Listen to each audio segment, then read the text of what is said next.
Ciao ragazzi, hi guys, welcome back to another video.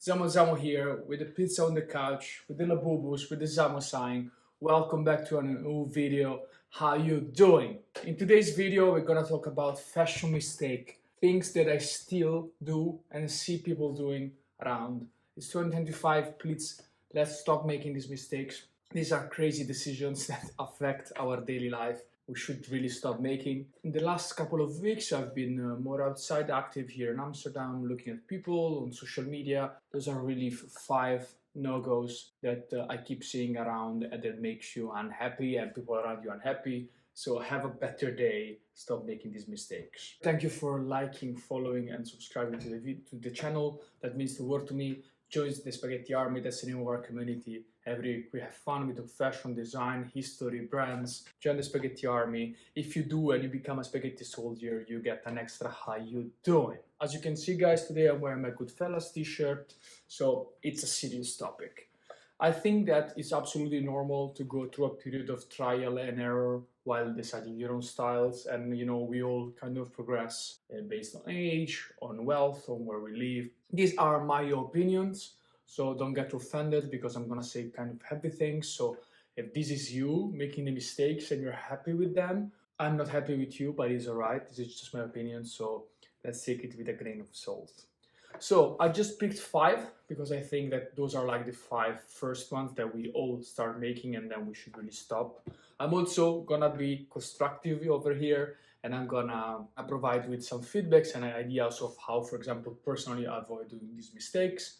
So grab your drink, grab your water. In this case, we have a homemade iced coffee and let's get into it. Let's talk fashion mistakes. Mistake number one is going out of the house without thinking about the day that you're gonna have and about the weather. For example, yesterday here in Amsterdam was super mega hot and I went outside for a coffee, for a walk, and I still see people wearing boots, wearing jackets, wearing very uncomfortable stuff. And I'm like, hey, aren't you aware that here is gonna be more than 30 degrees? So when you're putting your feet together, just consider what you're gonna be doing. So are you gonna be standing, for example, at the festival? Do you need comfortable shoes? Are you exploring a city? Are you gonna be outside on a ferry, on a bike, because that's incredibly important. What you're wearing must, first of all, make sense for your day. I understand that you want to look cool with your new pair of cowboy boots, but if it's 37 degrees, why are you doing that? That's bad for you, for your partner. Same things for when you're going clubbing. So try and see the connection in between dressing nice, of course, and dressing for the day. So again, is it hot? Is it cold? Is it yes? Is it no? It's really important that you keep it focused and you're like, okay, I know that it's July. I know that it's warm. Why am I wearing a pair of high heel boots? Why am I wearing a heavy denim? Why am I not wearing a lighter top, Of course, there is always exception, so I'm not judging you. Please think about the day you're having. Dress nice, but also with comfort in mind. Do you have to walk a lot? Do you have to sit a lot? Is it really warm? If it's really warm, do you really need a pair of salvage indigo denims, and flannel? So please keep functionality in mind, wear nice fabrics based on the season, wear nice layers based on the season, and always keep in mind, okay, yeah, I dress, but today, look outside, look at the weather app. What are you gonna wear? Think about that. Second thing, again, this especially hits close to home, is people wearing too many colors. Of course, colors are great, but most people should wear less colors. I'm not saying like just wear black and white. I'm just saying you want to wear red and yellow, you do that. But it's not that you put also green, also blue, because that's just hard. There is a selected few people who are able to match it perfectly, and you see them and they have the gray, the beige, the brown, and you're like, wow, who are you, king color? But for most people, that's just an additional risk while leaving the house. Let's see, for example, if I every day go out and I have 5 caps, right? And I'm like, okay, I have like a black t-shirt, but then I'm gonna wear a green cap, and then it's green, it's gonna go bad with the red, and then you have the white and the blue, etc. So especially if it's accessories, like if you're buying a backpack, if you're buying a cap, simple color, because imagine having like an orange backpack, like regardless of what you're wearing, that is shit. So please guys, let's stop adding too many colors. Of course, there is a few people, a few colors, a few skin tones which work best, but is often sloppy. So if you can, take a color out of your wardrobe, have a nice gray, have a nice brown, just wear one main color a day, a couple of colors, bit of balance. For example, right now I'm really enjoying like this gray overshirt from Harley Davidson. Of course, it doesn't need to be boring, but this is my advice. Keep it easy. Keep it easy, especially with afterthoughts, so things that you often more often. So keep it easy with colors for your shoes, for your caps, for your backpacks, because of course those are you're gonna wear all the time.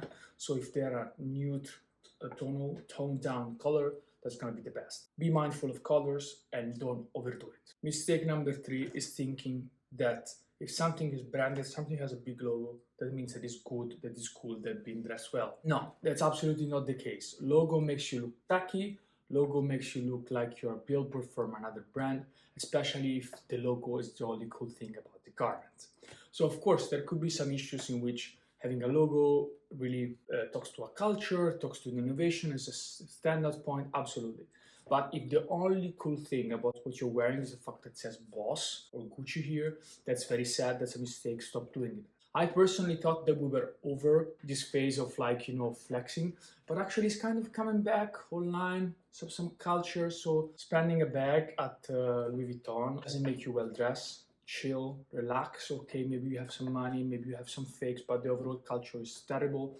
I still see too many people going out with like a lot of different logos. Are you like a retail mannequin? Like what's going on? So please, for the future purchases, I forgive you for what has been done so far, but like for future purchases, please, let's try and keep it a bit less branded, a bit more tonal. Also because the thing is that if a brand is gone, do you know how Calvin Klein t-shirts look nowadays? So let's take it easy, no more employer money. Logos are cool only if they're small or if they really make sense and there's like a beautiful crafted piece that you're like, okay, let's pay homage to the artist. Don't be a billboard. Mistake number 4 is getting obsessed with an aesthetic, with a fit, saying, I'm a baggy jeans person, I'm a slim fit person, but that aesthetic doesn't resonate with your body type. We all have different body types. I am not super tall, I'm not super thin. And so, of course, I remember when I was younger that I would really wanted to wear slim jeans, and that doesn't work. So, of course, it's really nice to be inspired, looking out there, see options, see people well dressed and resonate with them, but always keep in mind your body type. If you are super skinny, you're gonna look very weird with oversized garments on, right? You're gonna look like a scarecrow. If you are a bit, maybe like me, a little bit more relaxed, you're gonna look weird if you're wearing, if you're trying to be a Hades Slim boy, super skinny fit, super skinny fit, super skinny fit. So it's really nice to take parts of aesthetics, but please keep in mind your body first and don't get sad because of course this could also lead to depression because you're like, hey, I wanna dress like young blood and I can't, or I wanna dress like that but I don't. So for your own mental health, for the mental health of whoever sees you, just take it easy. Be like, hey, I like to dress as a rapper, I like to dress as a combat veteran, barista, whatever, but I'm gonna do that with pieces that make sense for my body, for my height, for what I'm comfortable showing. So please keep that in mind. Don't get overall obsessed with aesthetics, with fit, with like I'm a baggy person. Of course, you can like and enjoy wearing relaxed clothes, but if that pair of shorts is really too big, don't wear it. You're gonna look like crazy. You're gonna look like Billie Eilish. Tip number 5. Again, this is a violent one. Fashion mistake number 5. Fashion mistake number 5 is being obsessed with a celebrity and thinking that average Joe, need to dress like them because that's their way to happiness. This is wrong for 3 reasons. Number 1, the cool celebrity of the moment is always changing. So every 6 months, it's like Austin Butler, and then it's gonna transition to Jeremy Allen White, and then it's gonna transition to Pedro Pascal. So hard for you to keep up. And that probably is gonna mean that you, every 6 months, every year, you need to change your wardrobe, being like, oh yeah, that's the new cool Hollywood celebrity. So that's not great because you're never gonna develop a personal sense of style. You're just gonna be like, oh, denim, oh. Thing number 2 is the fact that oftentimes these outfits are put together by stylists. So like, again, it's really something artificial based on brand deals, playing on the moment. You have artists like Chris Pine, for example, who used to dress great and now they've developed their own sense of style and their sense of style is terrible. So it's really unauthentic oftentimes and it's really changing. And third thing is like, that might not work with you. Let's take, for example, official daddy Pedro Pascal. He really hit the internet. He was in Cannes this summer and he had these tank tops from Bottega. He had this tank top from like custom Calvin Klein. Amazing. But those things, for example, his iconic Bottega Veneta jacket with like the leather thing, works so well. Also because he's super handsome, he's super famous, he's super charming. So like, don't get it twisted. If you go out wearing a long sleeve like that, don't get sad if people don't see you as Pedro Pascal, because again, Pedro Pascal has the look, the allure, has the arms. So of course, again, it's nice to get inspired for some brands, for some tips. Of course, the best thing would be to come to the channel. But anyways, but with a grain of salt. So like, celebrities aren't real people. What you see is just like a shot from a paparazzi, from a red carpet. So take it with a grain of salt. Don't be obsessed. Don't go out being dressed like Matthew McConaughey in 2020, 2014, whatever. Take it easy, step by step, and just develop your own for what makes sense to you, with the pieces that fit you, not because you just saw them on a GQ. Okay? So, guys, these were 5 pillows, 5 hard pills to swallow, 5 mistakes that we have all been doing. Please stop doing them. Write down in the comment instead what are the mistakes that you have been doing, or what you think about this. Maybe I'm wrong, maybe I'm wrong, who knows? Maybe I'm wrong. Have a beautiful day, have a beautiful Sunday. Take care, drink plenty of water, drink plenty of iced coffee, and see you at the next one. Love you, bye.